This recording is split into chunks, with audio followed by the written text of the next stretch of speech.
दोस्तों बहुत बड़ी खबर बोकारो से आ रही है। डुमरी के विधायक टाइगर जयराम महतो आज इतने आक्रामक रूप में दिखे कि उन्होंने एक व्यक्ति का मोबाइल ही छीनकर पटक कर तोड़ दिया। मामला बोकारो में पुष्पा कुमारी हत्याकांड से जुड़ा हुआ बताया जा रहा है।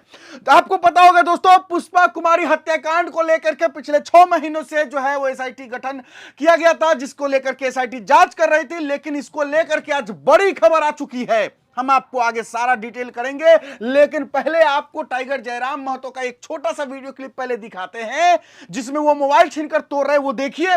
फिर उसके बाद इसकी पूरी सच्चाई पर भी चर्चा करेंगे। पूरा वीडियो जरूर देखिएगा।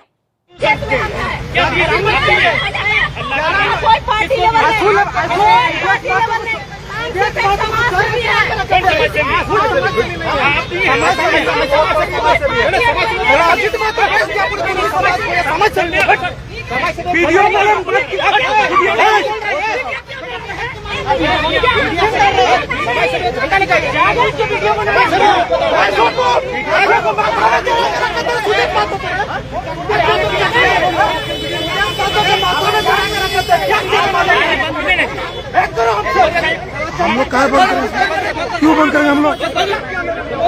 तो बात हो रही है, मीडिया में बोल रहा है, पब्लिक में हो रही है। जो ना भाई, हाँ अरे बात रखो ना भाई, वो भी तो किसी बारे बोला था ना। तुम एग्जाम जयराम महतो बोला था 50 लाख रुपया लिया है, तो हमको क्या मतलब है? हम क्या लगा रहे हैं यार, हम लगा रहे हैं। वो बहुत लोग बोलता था भाई।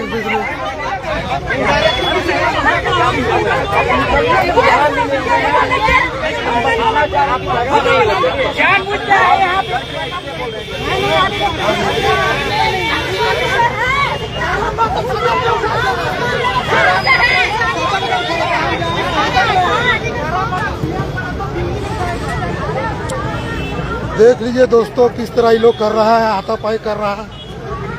अरे बात बोलो यार। दूसरा नेता को बोलने में अच्छा लग रहा था, जिन लोग को बोलने लगा है तो खराब लग रहा है लोग को। इस तरह का क्यों हो रहा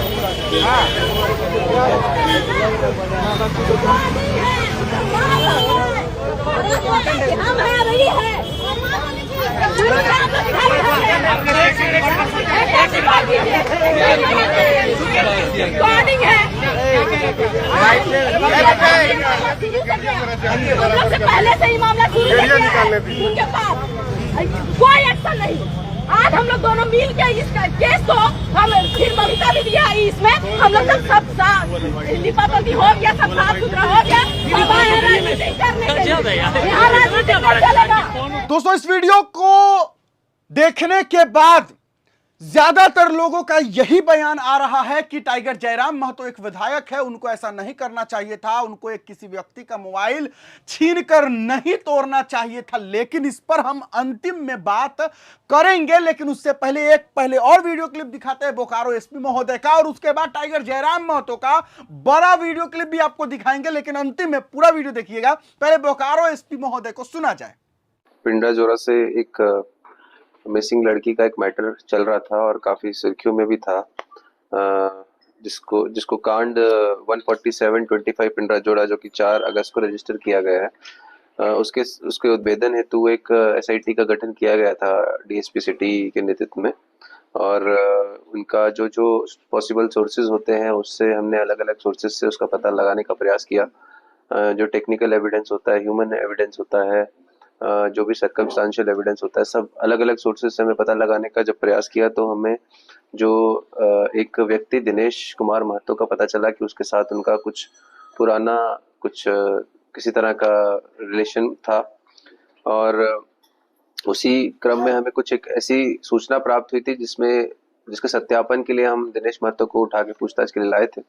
जब पूछताछ किया गया तो डिटेल में उससे, तो जब उसको क्रॉस क्वेश्चनिंग किया गया अलग अलग एविडेंस के आधार पे, तो उन्होंने अपना क्राइम कन्फेस किया और बताया कि जो है ये जो लड़की थी जो गायब थी, पुष्पा कुमारी, उनके साथ उनका अफेयर चल रहा था और लड़की उनके साथ शादी करना चाहती थी।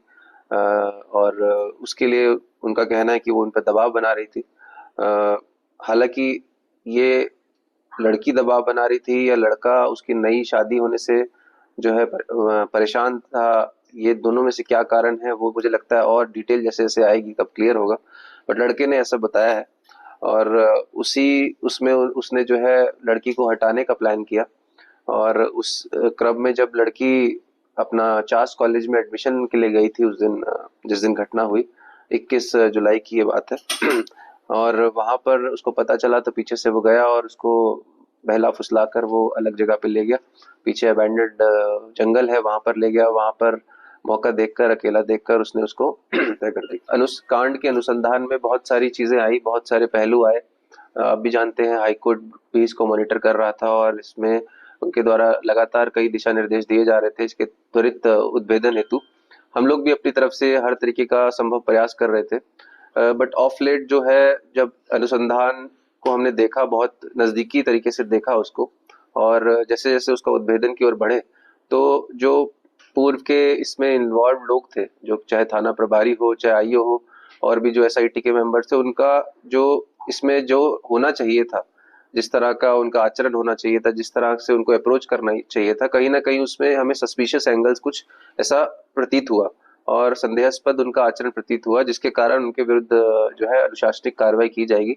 आज ही सभी को सस्पेंशन ऑर्डर्स मिल जाएंगे और सभी के विरुद्ध जो एसआईटी मेंबर्स थे, जो 4 एसआईटी मेंबर जिसमें थाना प्रभारी भी शामिल है, उन सभी के विरुद्ध है कड़ी अनुशासनिक कार्रवाई की जाएगी। बिकॉज इसकी वजह से आप, हालांकि जब अगर हम देखेंगे फैक्ट्स पे तो लड़की जिस दिन गायब हुई उसी दिन उसकी हत्या कर दी गई थी, तो बचाने का प्रयास, मतलब बचाना संभव नहीं था, लेकिन इसको जल्दी उद्भेदन किया जा सकता था। हमें ऐसा लगा जब इसमें और नजदीकी से बहुत घुस के हम इन्वॉल्व हुए तो ये थोड़ा सा डिसहार्टनिंग है हम लोगों के लिए, लेकिन ये सबक भी होगा आगे बाकी जो थाना प्रभारी या बाकी जो अनुसंधान करता है उनके लिए, कि किसी तरह का इस तरह का मिसचीफ अगर वो ट्राई करेंगे या कुछ भी सोचेंगे ट्रैक से हट के, जो हम लगातार क्राइम मीटिंग में, लगातार ब्रीफिंग में सबको बोलते रहते हैं कि जो क्रिमिनल इन्वेस्टिगेशन को कैसे रखना है, अपने एटीट्यूड, अपने बिहेवियर को कैसे रखना है, अगर उससे हट के कोई भी चलेगा तो उसको बख्शा नहीं जाएगा। ये एक क्लियर मैसेज है। उस समय के एसआईटी में कौन थे? उस समय की एसआईटी में आपको सस्पेंशन की अभी आपको सबको पता चल जाएगा कि कौन कौन सस्पेंड। दोस्तों आप मामला समझ गए होंगे, पुलिस की नाकामी। 6 महीने पहले एक व्यक्ति, एक लड़की गायब होती है और उसको 6 महीने तक जो एसआईटी गठन किया गया था उसके द्वारा नहीं खोजा जाता है, और उसके बाद अचानक जब दूसरा एसआईटी गठित होता है जिसको माननीय न्यायालय जो है अपनी निगरानी में रखती है, तो एक दिन में ही जो है आरोपी पकड़ा जाता है और पुष्पा कुमारी का शव भी बरामद हो जाता है। ये कहीं ना कहीं पुलिस की नाकामी को दर्शाती है। और इसके बाद जो है पुलिस थाने को ही, पूरे थाने को ही सस्पेंड कर दिया गया है एसपी बोकारो महोदय के द्वारा। अब आपको एक और वीडियो क्लिप दिखाते टाइगर जयराम महतो जी का, पहले ये देखिए। मुझे याद है मैंने खुद बड़ा बाबू से कहा कि बड़ा बाबू उस लड़के को बुलाइए थाने में और उससे पूछिए, थोड़ा डांट फटकार लगाए। मैंने कहा था कि थोड़ा डांटिए उसको। मुझे याद है आज से 6 महीना पहले उसकी माता हमारे जनता दरबार में आई थी। मैंने वहीं ऑन दी स्पॉट टेलीफोन किया बड़ा बाबू पिंडरा जोड़ा को और मैंने कहा कि क्या मामला है, ये मामला आपके संज्ञान में है कि नहीं, पहले बताइए। बोला सर मामला संज्ञान में है, हम कार्रवाई कर रहे हैं, मोबाइल फोन स्विच ऑफ आ रहा है, बस सर हम लोग बेबस हैं, ये हैं। तो हमने कहा कि आप सीनियर पदाधिकारियों से, अन्य टीमों से सहयोग लें, जहां इनके माता पिता कह रहे हैं उसके अनुसार आप कार्य करिए। तो कहीं ना कहीं अगर वो गंभीरता पूर्वक इसको एक्शन में लेते हैं तो मुझे लगता है कि आज ये परिस्थिति नहीं होती। लगता है 6 महीना पहले हमारे संज्ञान में भी आया था। उनकी माता, उनके पिता हमारी जनता दरबार में आए थे। बाकायदा मैंने वहाँ से पिंडरा जोड़ा के थाना प्रभारी को कॉल भी किया और मैंने उनको निर्देश भी दिया है कि मैंने उनको कहा भी, जिस लड़के के साथ इनके माता पिता उनका संबंध जोड़ रहे हैं, आप उसको कम से कम बुलाइए थाना और थोड़ा सा गार्जियन के रूप में ही डांटिए। मैंने जो कहा था कि उसको गार्जियन के रूप में डांटिए, फटकारिए, वो लड़का बता देगा हकीकत क्या है। लेकिन हमें लगता है कि पुलिस प्रशासन की उदासीनता के कारण आज ये घटना घटी। अगर वह उसी दिन से जब उनको शिकायत मिली थी या फिर जब उनको कंप्लेंट किया जा रहा था, अगर उस समय से एक्टिव मोड में हो जाती तो ये घटना नहीं घटती। उसके बाद भी अगर मुझे लगता है, मैंने उसके बाद भी फ़ोन किया तो उन्होंने कहा कि सर आप तो जानते हैं कि मोबाइल स्विच ऑफ हो गया है, मोबाइल स्विच ऑफ होने से कुछ पता नहीं चल रहा है। और प्रथम दृष्टिया मुझे भी ऐसा लगा कि शायद दोनों अलॉटमेंट कर गए हैं, दोनों साथ चले गए हैं राजी खुशी से और कहीं जाकर वह सेटल हो गए हैं। शायद हम हम लोगों ने भी ऐसा सोचा, लेकिन हमें नहीं मालूम था कि उसके साथ इतना क्रूर व्यवहार हुआ होगा कि आज वो दुनिया में ना है और उसका कंकाल मिलता है। ये हमने उस समय भी नहीं सोचा था। हमें ये लगा कि शायद उन लोगों का प्रेम एक दूसरे के साथ तो प्रेम नाता था और उसी नाते के अनुसार वे दोनों कहीं इस राज्य को छोड़कर, इस जिले को छोड़कर कहीं शिफ्ट हो गए होंगे, परिवार से दूर, रिश्ते नातों से दूर। मैंने ये सोचा था, लेकिन उसके साथ ये जघन्य अपराध हुआ, ये तो सपने में भी नहीं सोचा था कि कोई व्यक्ति इतना क्रूर हो सकता है। दादा, आज हमारी बहन जो है पुष्पा, उसके साथ ये हुआ, कल को कोई शायद चेहरा बदल जाएगा, कोई और होंगे, लेकिन जिस तरह बोकारो में अपराध, लूटमार, चोरी, डकैती और रंगदारी वसूली सब बढ़ते जा रहा है। पूरे राज्य में मैंने बार बार कहा, जब तक प्रशासन को उनको नैतिकता का पाठ नहीं पढ़ाया जाएगा, जब तक वो नैतिकता की बात नहीं करेंगे, मुझे नहीं लगता है कि वो सही से शासन प्रशासन बेहतर काम कर पाएगी। मैं बार मैं खुली आलोचना करता आया हूँ कि आज सबसे पहले मुख्यमंत्री को पहला काम करना चाहिए, ट्रांसफर पोस्टिंग तो बंद कर देना चाहिए। सबसे जो प्रशासन का उदासीनता का सबसे बड़ा जड़ है ट्रांसफर पोस्टिंग। मैं बार कह रहा हूँ, आप अभी किसी सड़क में चले जाइए और बस एक पुलिस की कार्य प्रणाली को बिड़ने के लिए कि भाई आप उनको बोलिए कि 5 किलो आपके थाने से 5 किलोमीटर की दूरी पर एक चोरी हुआ है, और कहिए कि 10 किलोमीटर दूरी पर 2 लड़के एक कोयला की गाड़ी को रोक के खड़े हैं। पुलिस पहले वहां पहुंचेगी जहां कोयला का गाड़ी रुका है, लेकिन आप जो कहेंगे 5 किलोमीटर की दूरी पर चोरी हो रही है, छिनताई हो रही है, पुलिस वहां नहीं पहुंचेगी। ये कड़वी सच्चाई है, इसको खोट ठोक के इसको स्वीकार कर लीजिए और पूरे राज्य की जनता को सरकार से सवाल पूछना चाहिए और इन कृत्यों के लिए सड़क पर आना चाहिए। कैंडल मार्चों के माध्यम से हो, प्रदर्शन के माध्यम से हो, सरकार को चेताना होगा। दादा, एक सवाल और कि जब ऐसे मामले जब ये सामने निकल करके अब आया, तो क्या सस्पेंड करना ही एक समाधान है या जिम्मेदारी बनती है किसी चीज की? उनकी जिम्मेदारी बनती थी, इसलिए उन पर भी कार्रवाई होनी चाहिए।